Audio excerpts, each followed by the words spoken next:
Have you ever watched your own child turn into a stranger right before your eyes? I did. I walked into my son's house expecting a family dinner, but I walked out with a declaration of war. He thought he could trade my dignity for his debt. He thought the old carpenter was too tired to fight. But he was about to learn that you should never try to tear down a house if you do not know who laid the foundation.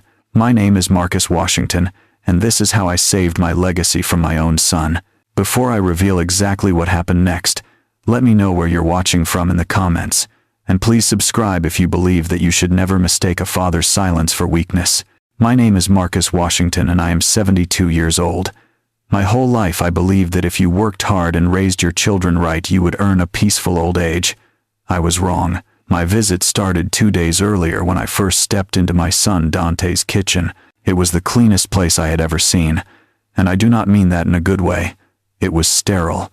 Everything was either stark white or cold gray, from the marble countertops that looked like frozen lakes, to the silent stainless steel refrigerator that stood like a tombstone. There was not a single family photo on its surface, not one colorful magnet from a vacation. It felt more like a showroom in a magazine than a place where people actually lived. It lacked the smell of meals that tasted like home. I sat on a tall, uncomfortable stool made of clear plastic, feeling like my old work boots were a stain on the polished floor.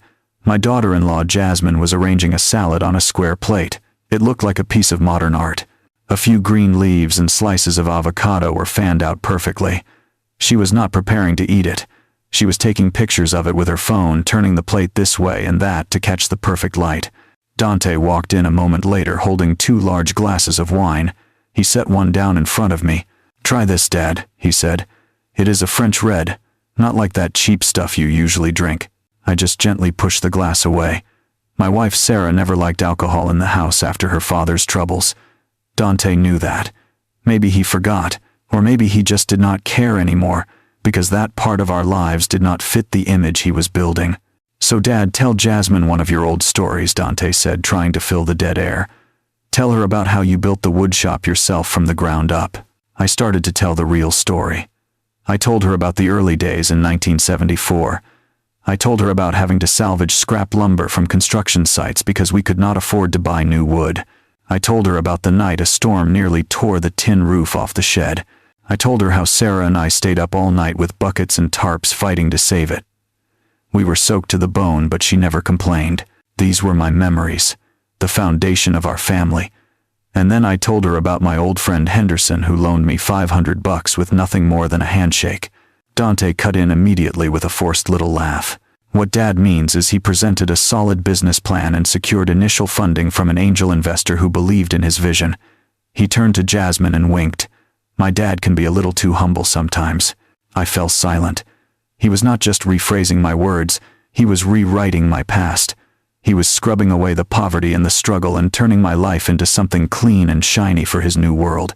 "I am just glad you finally sold the place," Dante continued, changing the subject. "It was a burden. Now you can finally relax." A burden. He called my wife's legacy a burden. My chest felt tight.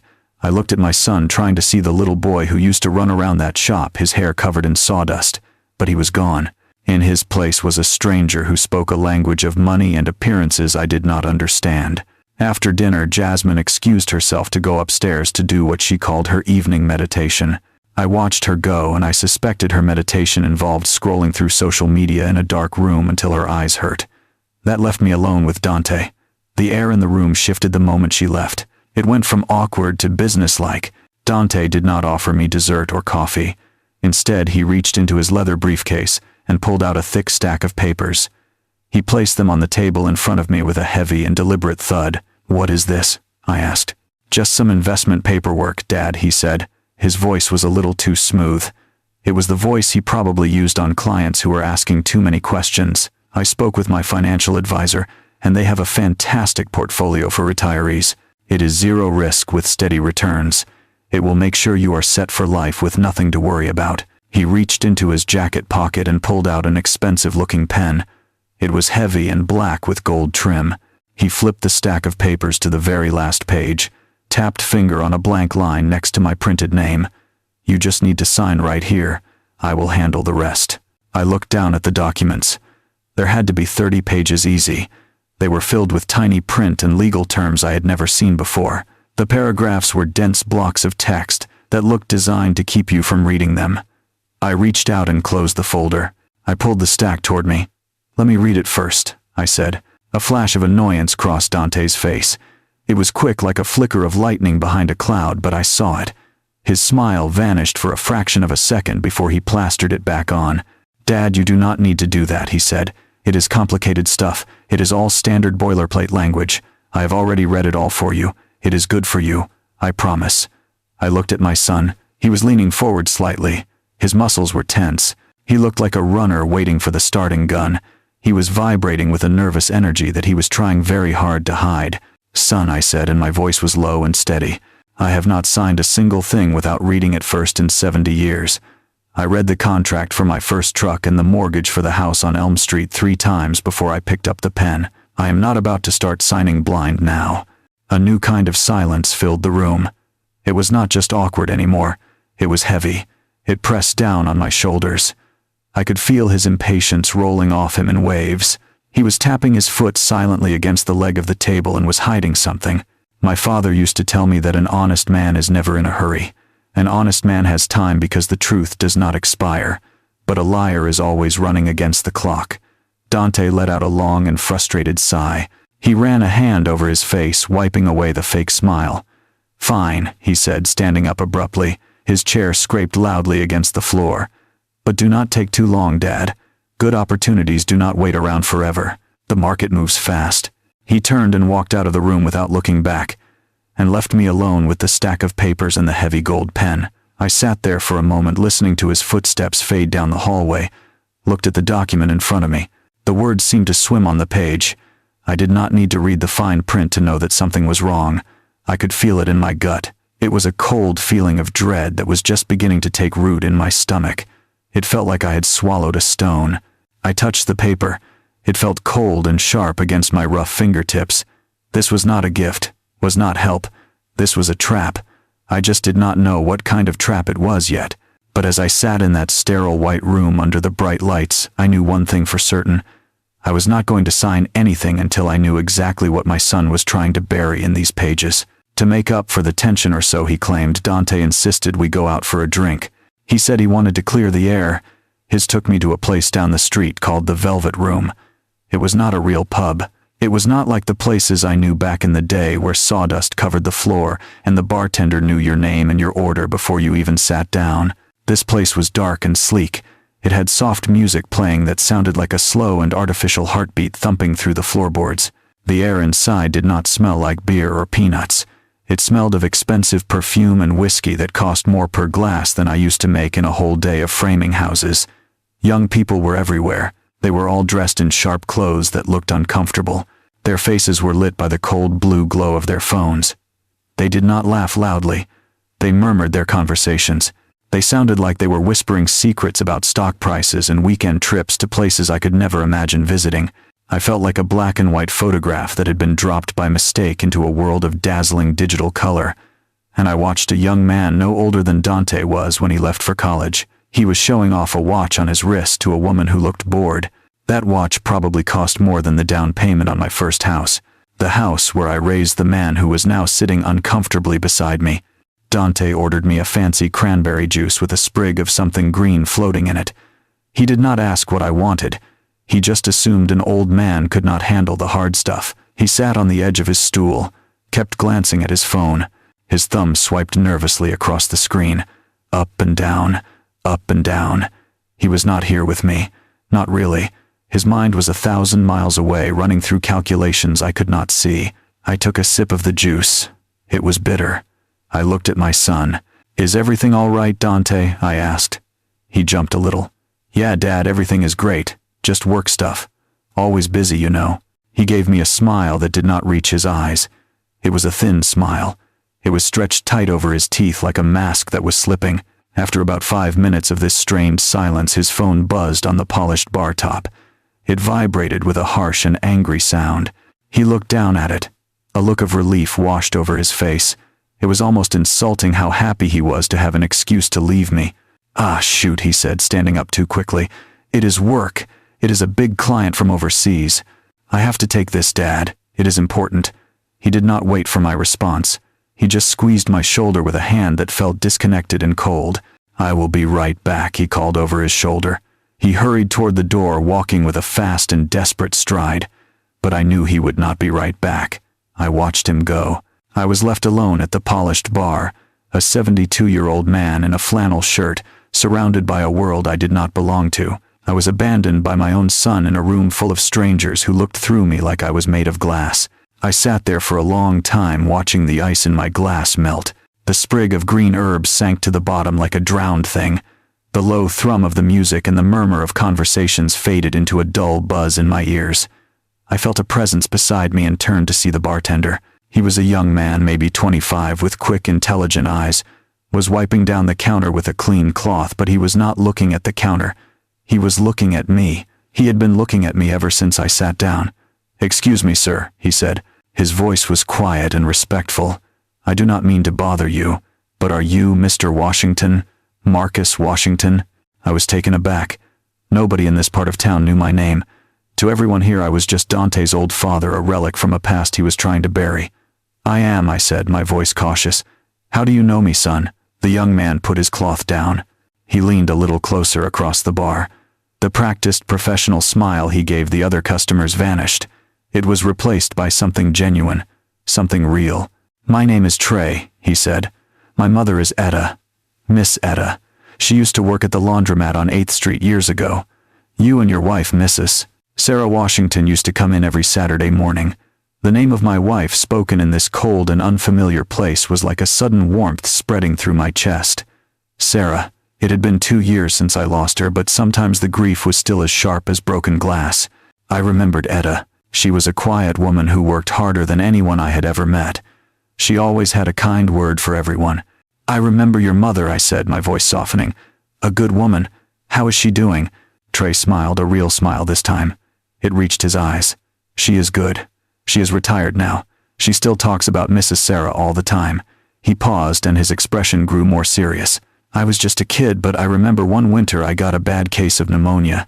My mom could not afford the medicine and she was terrified of losing her job if she took time off to care for me.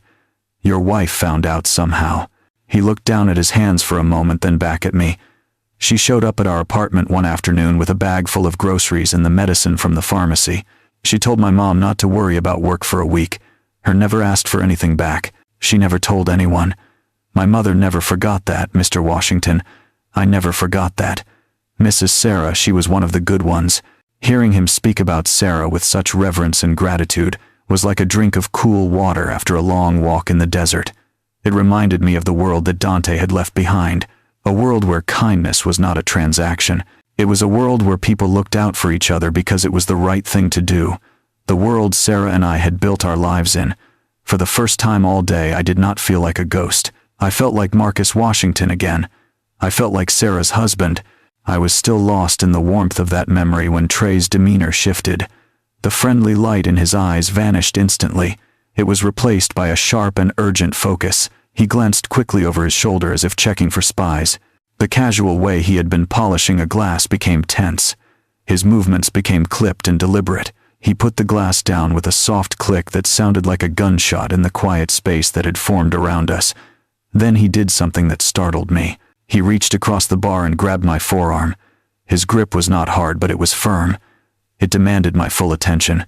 "Listen to me, Mr. Washington," he whispered. His voice was so low I had to lean in to hear him over the bass of the music. "You have to listen carefully." All I could do was nod. My heart started to beat a little faster. "Your son, Dante. He is not on a business call," Trey said, his words coming out in a rush. "He is not talking to any client." The words hung in the air, confusing me. I started to ask what he meant, but he squeezed my arm, silencing me. "He is in the alley out back," Trey continued. His eyes darted toward a door marked "Staff Only." "He is with a man in a suit. A man who looks like he breaks things for a living. I have seen them before. This is the 3rd time this month." My mind was struggling to catch up. An alley. A man in a suit. It made no sense. But then Trey delivered the final blow. "They are not talking about investments, Mr. Washington. I heard them last week when I was taking out the trash. They were loud. They are talking about your house and selling your house. And your son sounded scared." The world tilted on its axis. The warmth from Sarah's memory evaporated instantly, replaced by a chill that went straight to my bones. The paperwork. The rush to get me to sign. Dante's frustration when I said I wanted to read it. It all crashed together in my mind, forming a single ugly picture. My son was not trying to help me. He was trying. My mind was a whirlwind, but my body knew exactly what to do. I could not go back out there into the lounge. Dante would see the truth on my face. He would see the betrayal that felt like a physical wound bleeding out in my chest. I stood up, leaving the untouched cranberry juice on the bar, and walked toward the restrooms with a steady gait. I felt like the floor was tilting under my boots, but I did not stumble. Inside the bathroom, the air was stale and smelled of cheap pine cleaner. The room was small and thankfully empty. There was one stall, one sink, and a small frosted glass window high up on the back wall. It was the kind of window meant for ventilation, not escape. But tonight it was my only way out. My heart hammered against my ribs like a trapped bird, but my mind was strangely calm. The old man who walked into this pub was gone. A different man was here now, a man fueled by a cold and burning anger. I dragged the heavy metal trash can under the window. It scraped loudly against the tile floor. It smelled sour, but I did not care. I climbed onto it, my knees screaming in protest. The latch on the window was stiff with rust and layers of old paint. For a moment I thought I would not be able to open it. I put all my weight into it, my knuckles scraping against the rough metal frame. It gave way with a painful screech that echoed in the small tiled room. Cold night air hit my face. It was sharp and clean compared to the perfumed air of the lounge. I pulled myself up, my muscles straining. My shoulder, which I had injured lifting beams 20 years ago, burned with a sudden hot pain. Every groan from my joints was a protest against what I was asking them to do. But the fire in my gut was stronger than the pain. For a moment I was stuck half in and half out, a ridiculous sight for anyone to see. I was a 72-year-old man squeezing through a bathroom window like a teenager sneaking out past curfew. Then I pushed through and tumbled out, landing hard on the damp pavement of the alley. I lay there for a second, the shock rattling my bones before scrambling to my feet. I was in the shadows. The alley was narrow and smelled of wet cardboard and garbage. I pressed my back against the cold brick wall and waited for my breathing to slow. I had to know and see it with my own eyes. I crept forward, staying in the deep shadows of the dumpsters. I saw them under the yellow light of a security lamp about 20 feet away. My son Dante was pacing back and forth. He looked small. He looked terrified. His expensive suit looked out of place in the grime of the alley. Standing opposite him was the man Trey had warned me about. He was leaning against a sleek black luxury car, checking his fingernails. He wore a suit that cost more than my truck. "I need more time," Dante pleaded. His voice was thin and high. He sounded like he was 6 years old again and trying to explain a broken vase. "He is old. He is confused. I just need a few more days to get him to sign the papers. I have to be careful or he will get suspicious." The man in the suit laughed. It was a dry and cold sound like dead leaves scraping on pavement. He stopped checking his nails and looked at my son. "You do not have days, Dante," the man said. "You have 48 hours. Get the house signed over, or we take everything else. And I mean everything." Hearing the words from Trey was one thing. Them from my own son's mouth was another. It broke my heart. My son was not just in trouble. He was selling me out to save his own skin. He was trading my sanctuary for his safety. I watched Dante cower before that shark, and something inside me hardened. The sadness crystallized into something cold and sharp. I turned and walked into the night, moving as fast as my aching legs could carry me, and I had to get home before them and lie in bed pretending to sleep. The next morning I was the first one up, but I didn't get out of bed. I lay there staring at the ceiling, listening to the silence of the house. My muscles ached from the climb through the window, and my shoulder throbbed with a dull, persistent pain. But the physical pain was nothing compared to the ache in my chest. When Dante finally knocked on my door, I waited a long moment before answering. I let the silence stretch out between us, and when I finally spoke, I made my voice sound weak and thin. "I am not feeling so great, son," I said, forcing a dry cough. "I think I will just rest today. My old bones are telling me to slow down." "Oh, of course, Dad. You just stay in bed. Jasmine and I will bring you some breakfast." I didn't want their breakfast, didn't want their concern. What I wanted was for them to leave the house so I could think. An hour later, Jasmine came in with a tray. It holds a small bowl of oatmeal and a glass of orange juice. She placed it on the bedside table with a gentle clatter. "We are so worried about you, Marcus," she said, her voice dripping with artificial sweetness. She smoothed the blanket over my legs like I was an invalid. "It is important to listen to your body at your age." At my age, the words were meant to sound caring, but now I heard them for what they were. They were a way of saying I was fragile and unreliable and perhaps even a little senile. They were putting me in a box labeled old and useless so they could take what belonged to me. I played my part. I took a few small bites of the oatmeal. It was lukewarm and textureless. It stuck to the roof of my mouth like wet clay. I forced myself to swallow it and looked up at Jasmine and gave her a shaky smile. "Thank you, Jasmine," I said. "You are too good to me." She smiled back, a satisfied expression on her face. She thought she had managed the problem. She thought a bowl of oatmeal and a soft voice were enough to keep the old man quiet. Dante came to the doorway. He was already dressed in a suit that probably cost $1,000. He looked sharp and successful, but I saw the tension around his eyes. He was a man walking a tightrope. "Just take it easy today, Dad," he said. "Do not you worry about a thing, especially not those complicated papers. I told you I would handle everything." He smiled, but his eyes were sharp and analytical. He was watching me, gauging my reaction to his words. Every word he spoke now had a double meaning. Take it easy meant do not get suspicious. Do not worry meant do not think too hard. And I will handle everything was a threat. I just nodded slowly, looking down at my bowl of gray oatmeal. "Thank you, son," I murmured. "I am lucky to have you looking out for me." The lie felt like poison on my tongue. It burned going down, but I swallowed it. I had to. It was the only way I could find out just how deep this betrayal went. "We have to run to the office," Dante said, checking his watch. "Rest up, Dad." They turned and walked out of the room. I listened to their footsteps retreat down the hall. I heard the front door open and then the heavy click of the lock engaging. I waited until I heard the sound of Dante's car engine fade into the distance. As soon as the silence returned, my act was over. I pushed the tray away. I sat up in bed and swung my legs over the side. The stiffness in my joints was still there, but I ignored it. I stood up straight. I wasn't a tired old man anymore. Hunter and my prey had just left the house. My mind was clear. There was only one person I could trust now. I found my old tablet in the drawer of the nightstand. Dante had given it to me for Christmas 2 years ago, telling me it would help me stay connected to the modern world. I had barely used it. It sat there collecting dust, a sleek black slate that I did not understand, but I knew how to make a call. I found her number in my contacts and pressed the button. The phone rang twice before she picked up. Her voice was just as I remembered it. It was strong and sharp with no room for nonsense. "Regina Hayes speaking." "Regina," I said, my own voice sounding raspy in the quiet room. "It is Marcus. Marcus Washington." There was a brief pause on the other end, and then her tone warmed instantly. "Marcus. Good Lord, it has been too long. How are you holding up, old man?" We had not spoken since Sarah's funeral. Regina and my wife had been friends for decades, back since they were both young women fighting for community projects in our neighborhood. Regina had become a lawyer, a fierce one, but she never forgot where she came from. "I am holding on, Regina. But I need your help," I said, getting straight to the point. "It is about Dante." The warmth in her voice was replaced by a professional focus. "What has he done?" I took a deep breath.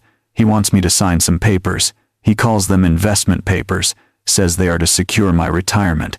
But he was in a hurry, Regina. A real hurry. And something just does not feel right about it." Regina was silent for a moment, processing.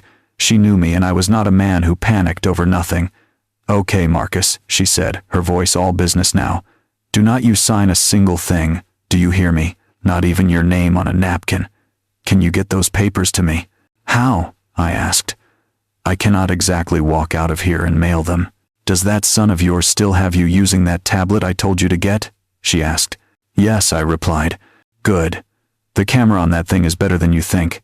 I want you to take a clear picture of every single page of that document. Every page, Marcus. Make sure the corners are flat and the lighting is good. Then email them to me. Can you do that?" It sounded complicated, but the determination in her voice gave me strength. This was something I could do. A concrete action. "I can do that," I said. "Good man," she replied. "Get them to me as soon as you can. I will clear my schedule. And Marcus, be careful. If your gut is telling you something is wrong, you listen to it. Your gut has been right for 70 years. We hung up. I took the stack of papers, and with hands that were surprisingly steady, I began my work. One by one I laid each page flat on the bedspread, using the bedside lamp for light, and took a picture. The whole time I felt like a spy in my own son's house, and the thought was a bitter pill to swallow. But I kept going. This was not just about me anymore. This was about protecting the home Sarah and I had built. After I sent the last picture, the silence of the house crashed down on me. Waiting for Regina to call back was the hardest part. I could not just sit in that guest room staring at the walls. I had to move. I went downstairs to the kitchen to get a glass of water. My stocking feet were silent on the cold, polished floor. I opened a drawer looking for a simple glass, not one of the fragile wine goblets they used. It was a junk drawer, the kind every house has, but theirs was neat and organized. It was full of batteries and rubber bands and takeout menus, but underneath it all was a stack of envelopes held together by a thick rubber band. My hand hesitated for only a second before I picked them up. They were not junk mail. They were from credit card companies. They were from a car dealership. They were from a private lending group I had never heard of. I carefully slid the top one out. The words were printed in stark red ink. Final notice. My blood ran cold. I slid another one out. Past due. Another. Immediate payment required. It was a stack of shame.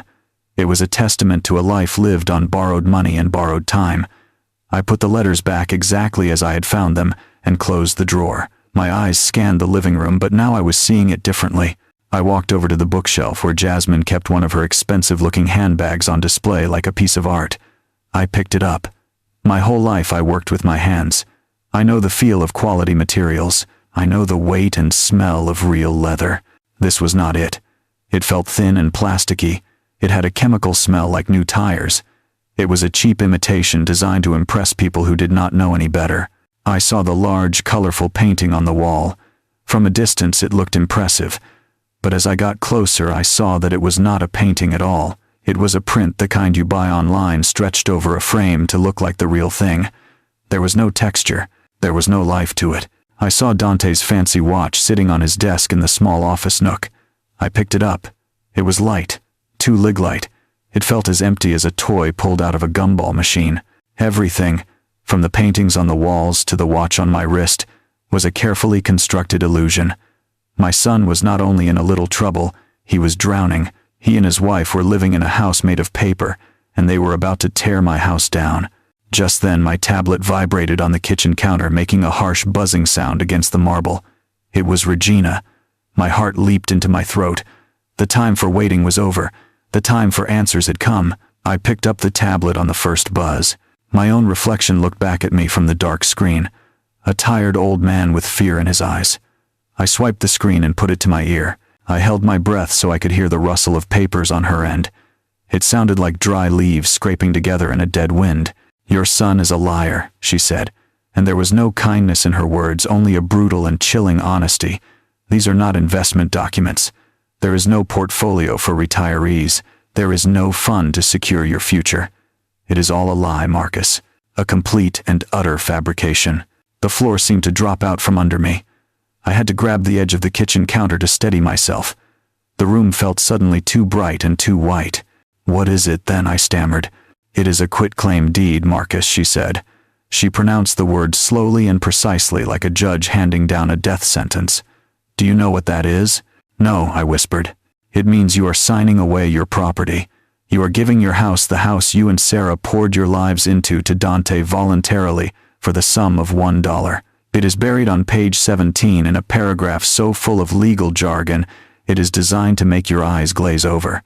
It is a trick, Marcus. A trap. The oldest and cruelest trick in the book." I could not speak. My throat was tight. My lungs felt empty. My house. Sarah's garden with her prize-winning roses. The porch swing where we sat on summer nights listening to the crickets. The walls that had held all our laughter and all our tears. He was not just asking for help. He was trying to erase me. He was trying to steal it all. "Once you sign this, Marcus, it is done." Regina's voice cut through the fog in my head. "It is legally binding.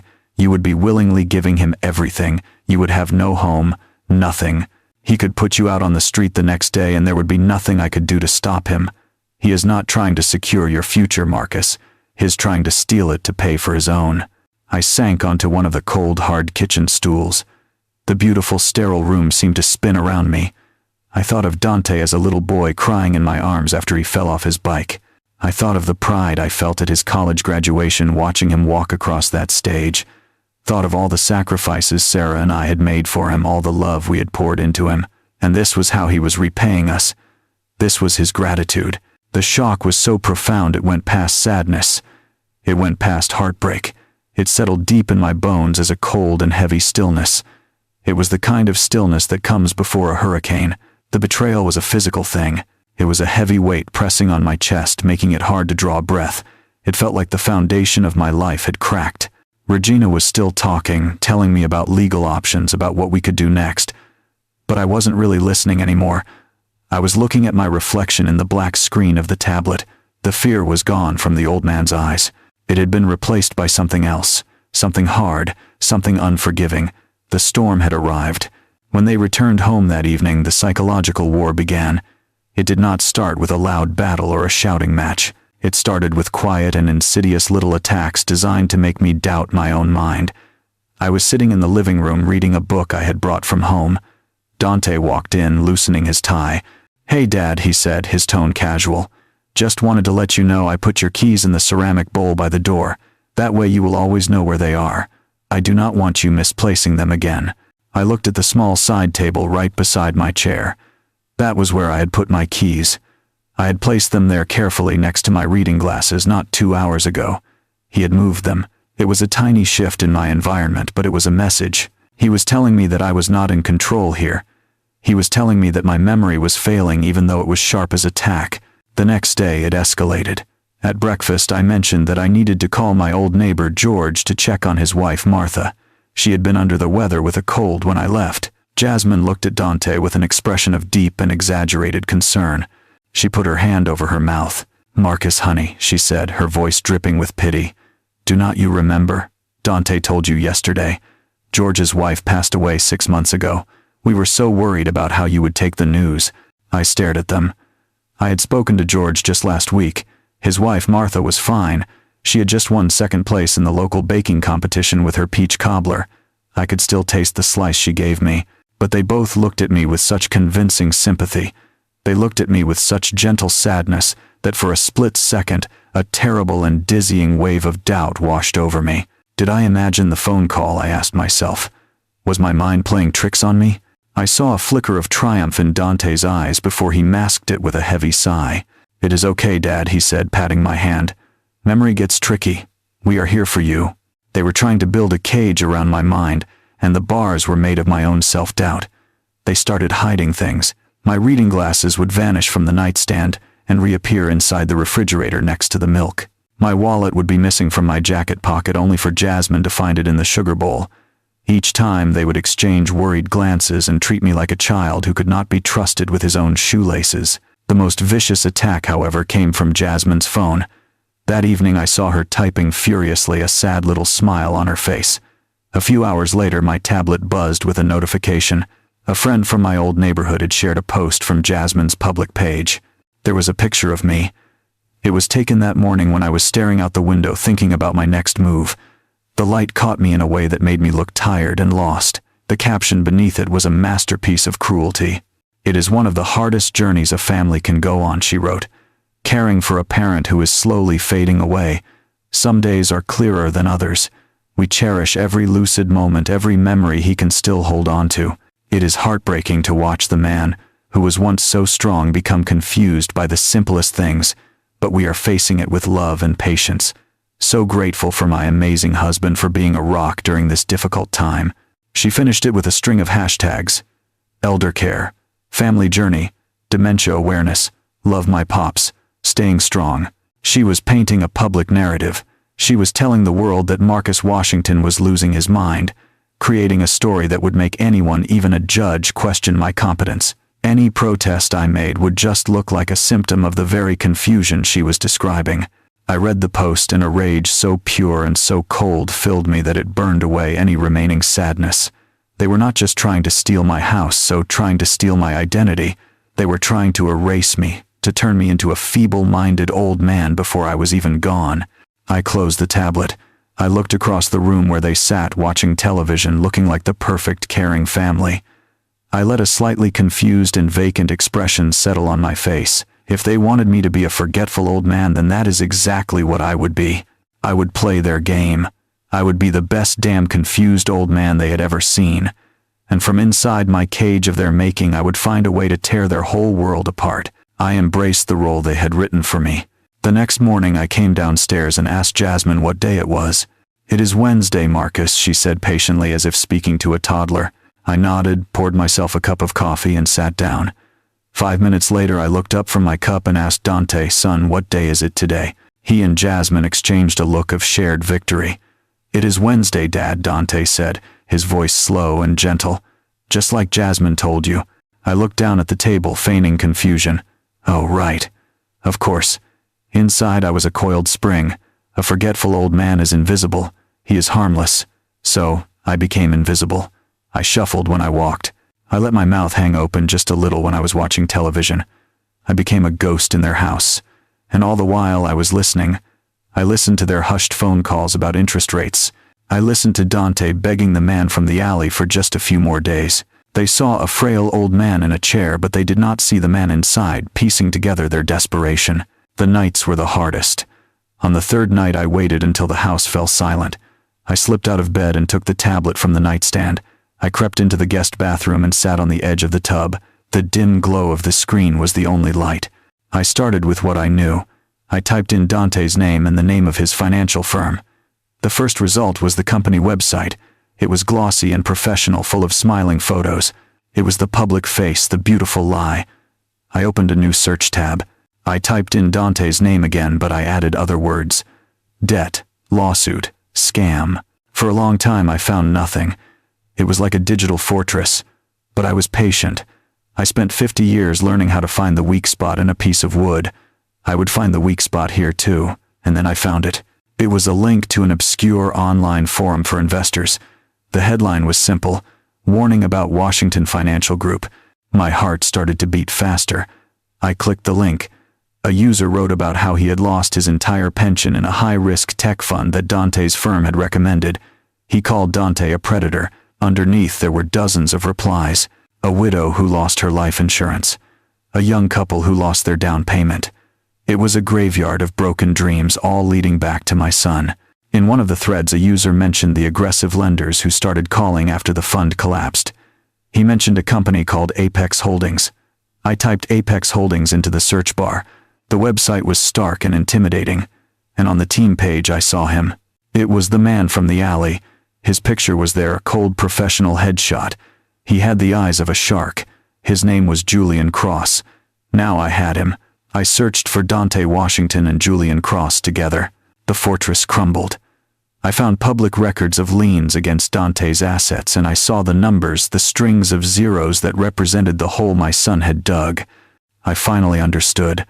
The fake watch, the imitation handbag, the desperate need to keep up appearances. They were not just living beyond their means. They were being hunted. Julian Cross was the hunter and my son was his prey. And the price for my son's freedom was my home. I turned off the tablet and the small bathroom was plunged into darkness. I sat there on the edge of the tub alone with the truth. The shock was gone. The sadness was gone. All that was left was a cold, hard clarity. I knew what I was up against, and I knew with absolute certainty what I had to do. That afternoon I put my plan into motion. I shuffled out of my room and found Dante in his home office staring intently at his computer screen. I leaned against the door frame, making sure to look a little unsteady on my feet. "Son," I said, my voice soft and wistful, "I have been thinking about your mother." He turned, his professional mask instantly replaced by one of cautious concern. "What about her dad?" "There are some things," I said, looking off into the distance. "Some of her old things. Her photo albums. That silly little music box I gave her for our first anniversary.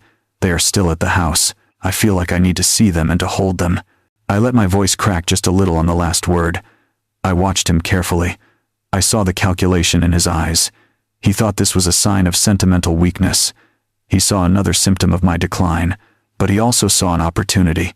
"Of course, Dad," he said, his voice smooth as honey. "Of course we can go tomorrow." "No," I said, a little too quickly. I softened my tone immediately. "No, son. I feel like I need to go now. Please. It just feels important." He agreed. I knew he would. In his mind, taking the confused old man on a trip down memory lane would only make him more pliable. It would make me more willing to sign those papers. The drive to my old neighborhood was quiet. Dante put on some soft jazz, the kind of music no one actually listens to. I stared out the window as the gleaming high-rises and trendy cafes of his world gave way to the familiar brick houses and old oak trees of mine. "It has changed a lot, hasn't it?" Dante said, breaking the silence. "All these old places are being bought up. Property values are going through the roof. You were smart to hold on to your place for so long, Dad." I just nodded. He thought he was talking about real estate, but I heard the real meaning. "You were smart to hold on to it for me." "Your mother loved this street," I said quietly, not looking at him. "She knew every neighbor. She knew every stray cat, and her a great woman," Dante said, the words sounding hollow and rehearsed. "She always wanted the best for us." "Yes, she did," I replied, turning to look at him for the first time. "She was always thinking ahead and making sure the family was protected." He smiled, completely missing the warning in my voice. He thought I was reminiscing. No idea I was telling him his future. When Dante unlocked the front door, the air that hit me was the air of my own life. It was a smell of old wood and dust motes dancing in the afternoon sun. It was the faint lingering scent of Sarah's lemon furniture polish. It was the smell of home. After the cold, sterile silence of Dante's house, this silence was different. It was a peaceful silence. It was a quiet full of memories. Every creak of the floorboards under my feet was a familiar greeting. I saw the faint scratch on the wall where a 7-year-old Dante had crashed his toy truck. I saw the worn spot on the armchair where Sarah used to sit and read for hours. This house was not just a building. It was a living record of our love and our struggles. Dante followed me, looking impatient, checking his phone. He did not see what I saw.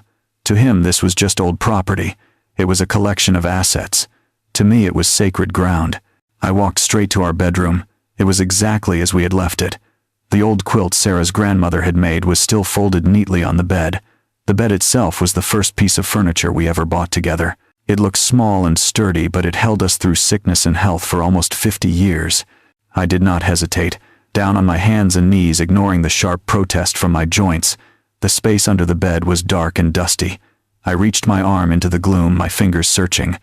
And then I felt it. I felt the cold, smooth metal of the old tin box. It was a simple thing decorated with faded painted roses. Sarah used to keep her grandmother's recipe cards in it. As I pulled it out into the light, my heart was pounding.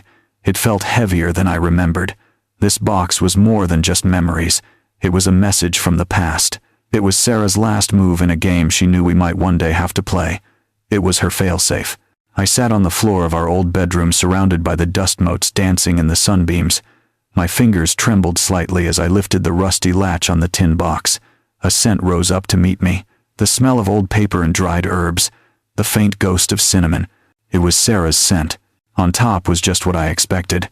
Hundreds of her grandmother's recipe cards written in a beautiful looping cursive script that had faded over the decades. I ran my thumb over a card for gingerbread. A smudge of ancient flour was still visible in the corner. For a moment, a wave of grief so powerful it almost knocked me over washed through me. This was her. This was the woman I loved. I carefully lifted the stack of cards out to set them aside, and underneath my breath caught in my throat. It did not belong. It was a thick manila folder, crisp and official. It was a stark contrast to the faded personal history of the recipes. There was no label on the outside. My heart began to beat a slow, heavy drum against my ribs. I opened it. The first page was a wall of dense legal text. But then my eyes focused and certain phrases jumped out clear as day. The Sarah Washington Heritage Trust. And below that, the word irrevocable. I flipped the page. My eyes scanned the lines, searching, and then I found it. The property located at 14 Elm Street. My house. It was all there in black and white, signed by Sarah and a notary public dated 5 years ago, just after her diagnosis. I read the key paragraph 3 times to make sure my eyes were not deceiving me. Upon my passing, the property was not to be inherited by our son. It was to be donated in its entirety to a registered community land trust, with the express purpose of developing affordable housing for local families. I leaned back against the bed, the papers rattling in my hand, and a slow smile spread across my face. It was not a happy smile. It was a smile of pure, unadulterated awe. Sarah, my quiet, gentle Sarah. She had seen it years ago. She had seen this potential for darkness and this weakness in our son. She had built an ark to protect us from the flood she knew might come. This was not an act of doubt. It was an act of profound and unbreakable love. My son was trying to sell a property that he could never, ever own. He was trying to steal a ghost, and in my hand I held my wife's final brilliant move. I held the checkmate. When I walked back into Dante's house, I was carrying a dusty photo album and Sarah's little music box. I placed them on the table, props from my performance. Dante and Jasmine looked at me. Their expressions were a mixture of pity and impatience. They thought the trip had softened me up. I was drowning in a wave of nostalgia that would make me easier to manage. They had no idea that I had just come from arming myself for war. The manila folder with the trust documents was hidden deep inside my jacket, zipped tight against my chest. It burned against my skin like a shield. I was quiet during dinner. I ate my food slowly and methodically. Even complimented Jasmine on her cooking, which was another bland, colorless dish that tasted of nothing but salt and pretense. My calmness seemed to unsettle them more than my previous feigned confusion. They kept exchanging glances, trying to figure out what had changed. They probably thought I had finally reached a state of peaceful resignation. They thought I had accepted my fate as a forgetful old man who needed to be taken care of. After the plates were cleared, I folded my hands on the table. The silence stretched out. I looked at the fake painting on the wall and then at my son. Have been thinking, I said, my voice even and clear. You are right, son. It is time for me to stop worrying about these things. I'm ready to sign the papers. A wave of relief washed over Dante's face. It was so obvious it was almost comical. He shot a triumphant look at Jasmine, a silent celebration. The finish line was in sight. The shark in the alley would get his money and their house of cards would stand for another day. That is great, Dad, he said, his voice oozing with false sincerity. I am so glad you see we are just trying to help. I do, I said, looking him straight in the eye. But I have two conditions. The smile on his face tightened just a little. The muscles in his jaw worked. He was so close he could taste it, and he did not want any hurdles. Conditions? He asked. I am an old man, Dante, I said, with a small self-deprecating shrug. I want my lawyer to be there when I sign, just to look everything over. Make sure all the I's are dotted and the T's are crossed. A formality, you understand. He relaxed immediately. Of course. A senile old man asking for a lawyer was perfectly in character. It was a meaningless gesture in his eyes, a final feeble attempt to feel in control. He knew he had the fake paperwork ready. He could outsmart any local lawyer I dragged in. Of course, Dad, whatever makes you comfortable, he said magnanimously. And the second thing. This partner of yours, I said. The man who put together this wonderful investment for me. I would like to meet him. Be there to personally thank him for helping our family. I want to shake his hand. Dante beamed. My request was the ultimate validation of his scheme. Not only was his senile father agreeing to sign, but he was also asking to thank the man who was helping to rob him. The arrogance and the sheer blinding pride was written all over his face. He saw a closing ceremony, a final victory lap. He did not see the jaws of the trap closing around him. Absolutely, Dad, he said. I will arrange a meeting at his office for tomorrow morning. That is a wonderful idea. He stood up, looking pleased with himself, the perfect picture of the dutiful son. He had no idea he had just agreed to personally escort his executioner to his own hanging. The office of Julian Cross was exactly what I expected. It was on the top floor of a glass skyscraper that looked down on the rest of the city. The room was cold, not just in temperature but in spirit. There was a huge mahogany desk that looked like a barricade. There was a wall of windows showing the city below as nothing but ants. And there was nothing personal. No family photos, no clutter. It was the sterile den of a predator. We arrived first. Dante strode in like he owned the place. A broad and confident smile was plastered on his face. Jasmine was beside him, dressed in a sharp white suit, looking like a woman who had just won the lottery.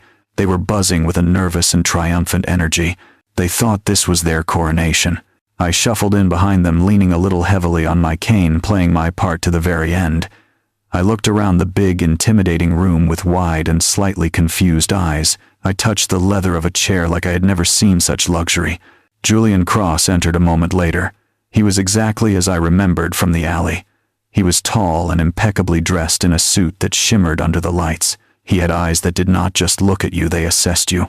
They calculated your worth in seconds. He shook Dante's hand with a slick and practiced charm. Dante, a pleasure, he said, his voice a low and smooth purr. And this must be the man of the hour. He turned his shark-like smile on me. It was a smile full of teeth but no warmth. Dante laughed a little too loudly. "Dad, this is Mr. Cross, the man who is helping us secure your future."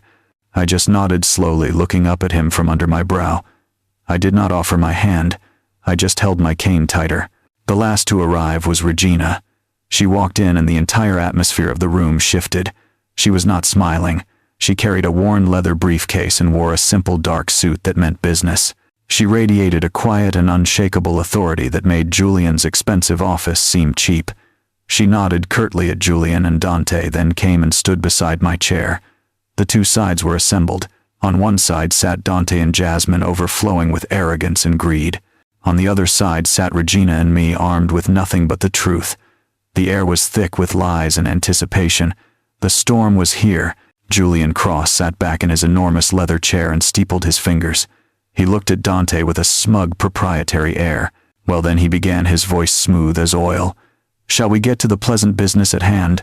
We have before us a simple quit-claim deed, a formality to transfer Mr. Washington's residence into his son's care. Dante, if you could just pass the documents to your father."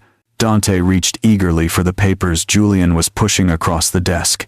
His hand was shaking slightly with excitement. But before his fingers could touch them, Regina placed her hand flat on the folder, stopping it dead.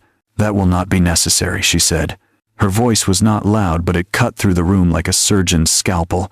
Dante froze, his hand hovering in the air. Jasmine's perfect smile faltered. Julian raised a single questioning eyebrow. "I am sorry," he said. Regina ignored him. She opened her own worn briefcase and pulled out a single thick folder. It was the manila folder from Sarah's tin box. She placed it on the desk with a soft and definitive thud. "We seem to have a misunderstanding about the ownership of the property," Regina said, her eyes fixed on Dante. "My client, Mr. Washington, cannot sign a quit-claim deed for the property at 14 Elm Street for a very simple reason. He does not own it." The change in Dante's face was a slow and agonizing spectacle. First there was confusion. Then, as Regina opened the folder, the confusion curdled into disbelief. He was about to speak, to dismiss this as senile nonsense, but Regina began to read. "The Sarah Washington Heritage Trust." She read, her voice ringing with clarity. "An irrevocable trust established 5 years ago. The sole asset of this trust is the property located at 14 Elm Street." Dante's face went white. It was not pale, but a bloodless, ghastly white. The confident, successful son vanished instantly. He was replaced by a terrified boy caught in a lie. He stared at the papers, then at me, his eyes wide with a dawning and sickening horror. Jasmine did not understand the legal terms, but she understood the look on her husband's face. The triumphant sparkle in her eyes died. "Dante," she whispered, her voice a thin thread. "What is she talking about?" Julian Cross was no longer smiling. The mask of the charming businessman had dropped completely. His eyes were now narrowed and cold and intensely focused on the documents in Regina's hands. The shark had smelled blood, but it was not mine. He looked at Dante, and for the first time I saw a flicker of genuine predatory anger. He had been played. Regina looked only at Dante. "What this means, Dante," she said, her voice devoid of pity, "is that this house has not belonged to your father for the last 5 years. It belongs to a trust your mother created to protect the family's legacy. Your father cannot give you what he does not have. You are trying to sell a house that was never yours to begin with." The silence that followed was absolute. Dante was frozen, a broken man. But Regina was not finished. She delivered the final crushing blow. "You see," she said, her voice dropping to a low, icy tone, "what you have done here, Dante, is more than just a lie. When you knowingly create a fraudulent document for a property you have no legal right to, with the intent of using it as collateral, that is called bank fraud. And when the entity you are defrauding is a trust, that elevates the crime significantly. We are no longer talking about a civil matter. We are talking about a federal offense." That was the word that broke the spell. Federal. Jasmine made a small wounded sound like a dying animal. "No," she whimpered. "No." But it was Julian Cross who reacted first. The shark had been circling, and now it attacked. He shot up from his chair, his calm demeanor gone. It was replaced by raw fury. "I have no part in this," he snarled. He pointed a trembling finger at Dante. "This little worm came to me. He swore the house was his free and clear. He brought me forged documents. He lied to me." Julian looked at Regina, his eyes blazing. "I am the victim here. I was deceived. The chaos erupted. Julian Cross paced the room, shouting about his reputation, trying to distance himself from the sinking ship that was my son.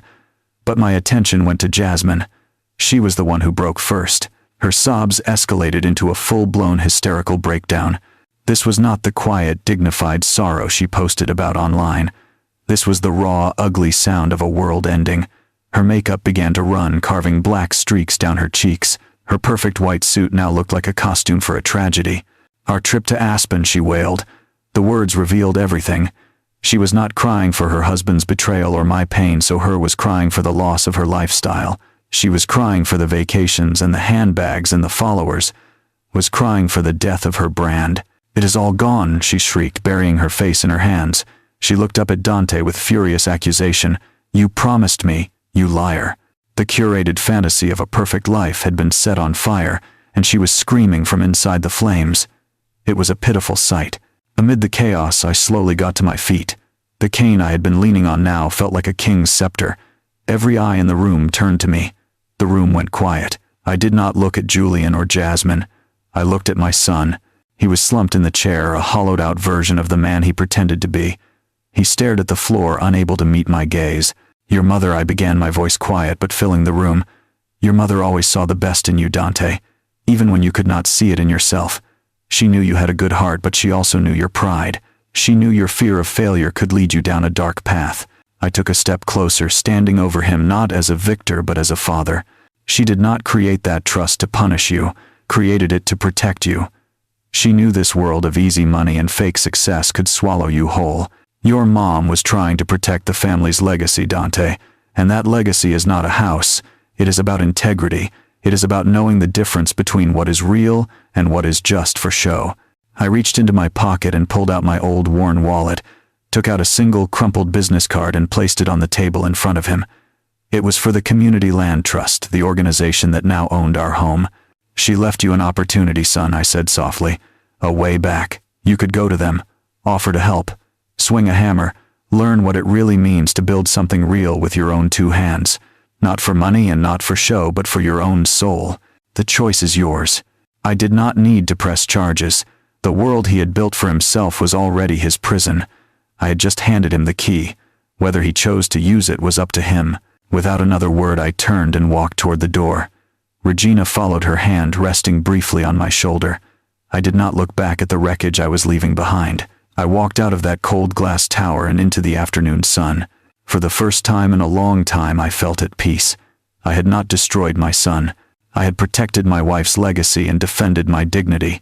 Order had been restored, and that was a victory worth more than any house or any amount of money. We spend our lives trying to build castles for our children, but we often forget that without a foundation of character, those castles are just waiting to collapse. I learned that loving your child sometimes means letting the walls fall down around them. It is the only way they will learn how to pick up a brick and build something real with their own hands. True wealth is not what you show off to strangers on a screen. It is the quiet confidence of knowing that your life is solid enough to withstand the storm. Do not build a life for an audience. Build a life you can actually live in. Now, I have a question for you. Did I do the right thing by letting my son face the consequences on his own, or should I have done more to save him despite his betrayal? Let me know your thoughts in the comments below. And if this story touched you, please hit that like button and subscribe to the channel. Thank you for listening.